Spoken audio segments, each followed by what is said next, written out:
Hello नमस्ते everyone. I am Amol Mangare. स्वागत करता हूँ अपने यूट्यूब चैनल में। तो अभी देखिए एवरीवन, हम अभी अच्छे तरीके से पिछले अध्याय का जो 8वां अध्याय हमारा अशोक सम्राट जी के बारे में हम जान रहे थे। तो इसमें मैं भाग 1 अच्छे तरीके से कंप्लीट करा चुका हूँ और मैं आज अपनी स्टार्टिंग करने वाला हूँ। भाग 2 की तरफ हम बढ़ने वाले हैं। तो मैं आप लोगों को सबसे पहले यही बता दूं कि भाग 2 में बहुत कम पॉइंट्स अभी बचे हैं, बहुत ही कम मुद्दे बचे हैं। और क्योंकि मैंने आपको पार्ट 1 में भाग 1 में ही बहुत अच्छे तरीके से इन डिटेल में पूरी जानकारी दे दिया था। देखिए, पूरे अशोक सम्राट के बारे में नहीं दिया। जिस अध्याय में किताब में जिस प्रकार से उसमें से मैंने एक भी पॉइंट नहीं छोड़ा ऐसा मुझे लगता है। फिर भी अगर मुझसे कुछ थोड़ी फार भी गलती अगर होती रही, फिर भी आप लोग क्या करें, उसे थोड़ा सा इग्नोर करके आगे आप अपनी प्रिपरेशन को कंटिन्यू रखिएगा। फिर देखिए अभी एवरीवन, जो हम अभी पार्ट 2 का क्या करने वाले हैं, अभी हम अच्छे तरीके से स्टार्टिंग करने वाले हैं। तो देखिए, मैं अभी पार्ट 2 की अभी ज्यादा टाइम पास ना करते हुए स्टार्टिंग कर देता हूँ, ताकि क्या आपका भी टाइम ज्यादा वेस्ट ना जाए और मेरा भी टाइम ज्यादा वेस्ट ना जाए। देखिए, अभी पार्ट 2 अशोक सम्राट के बारे में बहुत ही जानकारी ले चुके थे। अभी अच्छे और अभी और लेना है और बहुत सारी जानकारी लेना है। देखिए ओके, देखिए अभी अशोक सम्राट के बारे में।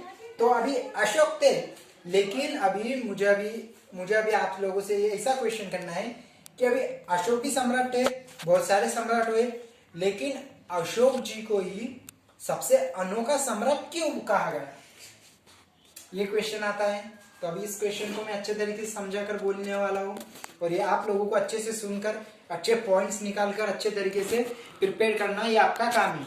देखिए, तो अशोक एक अनोखा सम्राट अभी कैसे बने, तो ये लिखा के दे रहा हूं आपको। अशोक अनोखा सम्राट क्यों बना, कैसे बना, अभी इसके बारे में भी हमें जानना है। ये प्रश्नार्थक चिन्ह है,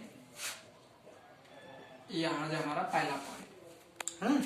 ओके, अशोक अनोखा सम्राट कैसे क्या बनी, अशोक जी के बारे में जानना है। तो देखिए, अशोक जी है अशोक सम्राट मौर्य वंश के सबसे कि क्या फेमस और प्रसिद्ध प्रशासक थे। और फिर बाद में ऐसे शासक थे जिन्होंने क्या किया, अभिलेख जो रहते, अभिलेख के बारे में अभी आप लोगों को मैंने आप लोगों को अभिलेख के बारे में पहले अध्याय में जब हम पांडुलिपि पढ़ रहे थे, पांडुलिपि पढ़ते समय ही मैंने आप लोगों को अभिलेख के बारे में अच्छे से जानकारी दे चुका था। बट लेकिन फिर अभी भी यहाँ पे कुछ अभिलेख का क्या हुआ, इन्वॉल्व हुआ है। तो फिर अभी इस अभिलेख के बारे में भी हम अच्छे तरीके से जानकारी लेने वाले। तो देखिए, अभी अशोक एक अनोखा सम्राट था। तो अशोक ऐसे शासक थे जिन्होंने क्या किया था, जिन्होंने अभिलेखों से अपनी जनता को बहुत सारे संदेश दे दिए थे। और फिर और अशोक का एक सबसे महत्वपूर्ण युद्ध रहा है, कलिंग का युद्ध। किसका युद्ध, बहुत बार पूछा जाता है कलिंग के युद्ध के बारे में, और आपको वो पता ही रहना चाहिए, कलिंग का युद्ध। देखिए, आप भी बहुत सारा क्वेश्चन आ रहा हूँ, सर ये कलिंग मतलब क्या। देखिए, कलिंग जो है अपने उड़ीसा का प्राचीन नाम, किसका, उड़ीसा पता है ना सब लोगों को, जिसे पता नहीं तो पता कर ले, क्योंकि उड़ीसा सब लोगों को पता होगा। उड़ीसा क्या है, कलिंग क्या है, उड़ीसा का प्राचीनतम नाम था। और फिर अभी देखिए, इस कलिंग की रक्षा करने के लिए उस उड़ीसा को जीतने के लिए अशोक सम्राट ने एक बड़ा युद्ध किया था। और फिर अभी इस युद्ध में तो उन्होंने तो उसे जीत लिया, लेकिन क्या हुआ कि क्या इस युद्ध में उनके जो सैनिक थे, बहुत सारे सैनिक क्या हुए, मारे गए।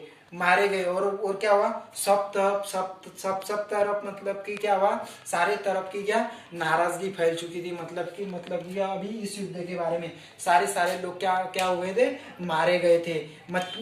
क्या अशोक जी ऐसे सम्राट थे जो क्या करते थे, जो जनता के सही भावना को, इनके इमोशंस को अच्छे तरीके से समझ लेते थे। क्या अभी जो भी कुछ सैनिक अगर युद्ध में अगर मारा जाता है, उस सैनिक के क्या उनके घर वालों के ऊपर क्या बीतती है, उन सारी चीजों का ग्रहण उन्होंने कर लिया था।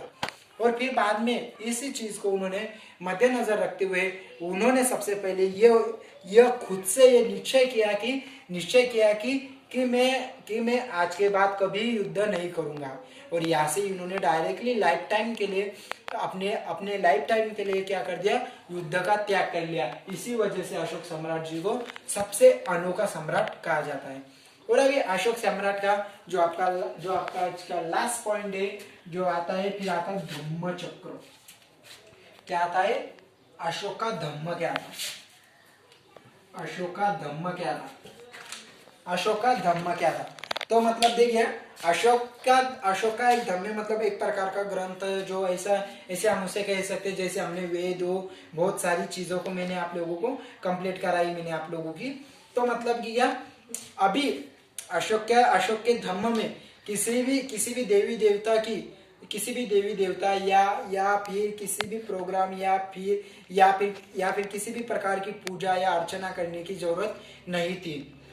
मतलब अशोक सम्राट जी का ऐसा मानना था कि मतलब कि क्या जैसे जिस तरीके से पिता अपने बेटे को या फिर क्या एक पिता अपने पुत्र को अच्छे तरीके से मार्गदर्शन करता है, ऐसे ही क्या एक शासक का काम है जो क्या करेगा, अपनी सारी जनता को अच्छे तरीके से मार्गदर्शन करके उनमें क्या रखेगा, साक्षरता रख पाएंगा करके। और फिर अभी इसका धम्म बनाने के पीछे का कारण किस प्रकार से था कि मतलब क्या अशोक सम्राट ने उनके साम्राज्य में ऐसा पाया कि मतलब कि क्या उनके साम्राज्य में क्या होते हैं, डेली कंटिन्यूअसली क्या होते हैं, बहुत ही सारे झगड़े उन्हें देखने को मिलते हैं कभी ना कभी। मतलब कि क्या बहुत सारी लड़ाइयाँ उनके ही जनता के में क्या खुद अपनों में ही क्या करते, झगड़े करते। फिर अभी वो क्यों करते थे, मतलब कि क्या मतलब उनके साम्राज्य में उन्हें क्या देखने को मिला, जाति भेद देखने को मिला। फिर बाद में उच्च नीच की जैसी बातें भी उनके सामने आई। और फिर बाद में अमीर और गरीब के बीच में का जो रहता है मतभेद, उन सारी बातों का उन्होंने क्या किया, उन्हें मतलब कि उनके सामने मतलब कि क्या ऐसी बातें आई, किस प्रकार से आई, जाति भेद, अमीर गरीब का मतभेद और मतलब क्या ऐसी बहुत सारी प्रकार की क्या बातें उनके सामने आई। और फिर बाद में इन सारी बातों के ऊपर सोचकर या फिर अध्ययन करने के बाद अशोक जी ने क्या बनाया, उनका एक धम्म बनाया, जिस धम्म के माध्यम से वो क्या करना चाहते थे, अपनी पूरी जनता को अच्छे तरीके से समझाकर बताना चाहते थे कि हमें क्या रहना चाहिए, एकजुटता बनकर रखनी चाहिए। हमें क्या रहना चाहिए, एक साथ में सेकुलर बनकर रहना चाहिए। मतलब कि क्या सारे धर्मों को एक साथ रहना चाहिए। और दोस्तों मैं आप लोगों को अभी भी बता रहा हूँ कि मतलब क्या हमें भी मतलब कि क्या रहना है, अच्छे तरीके से सेक्युलर बनकर रहना है। तभी हमारा देश क्या करेगा, अच्छे तरीके से आगे डेवलपमेंट कर सकता है। नहीं तो अन्यथा इस देश का कुछ मतलब क्या हमारा भी कुछ सच्चा नहीं है। इसके लिए क्या रखो, अपने में क्या रखो, एकजुटता रखो, सेक्युलर रहो। यही बात मोस्ट इंपॉर्टेंट है हमारे भी डेवलपमेंट के लिए और हमारे कंट्री के लिए भी। और फिर बाद में इन सारी बातों को थोड़ा साइड में रखकर धम्मा के ऊपर आता हूँ। और फिर बाद में अशोक ने जो ऐसा कोई जो धम्मा बनाया, इस धम्मा में बहुत सारे अभी जो उसके जो शासक थे बहुत सारे शासक या उसके जो भी राजकुमार या फिर बाद में जो अधिकारी थे, वो सारे लोग क्या करते थे, मतलब क्या उस धम्म को लोगों में जाकर उस धम्म का क्या करते थे, प्रसार अच्छे तरीके से करते थे, सारे लोगों को समझाकर बताते थे। इस प्रकार से था हमारा सबसे अनोखा सम्राट, मतलब कि यह अशोक सम्राट। इस प्रकार से इस अशोक सम्राट की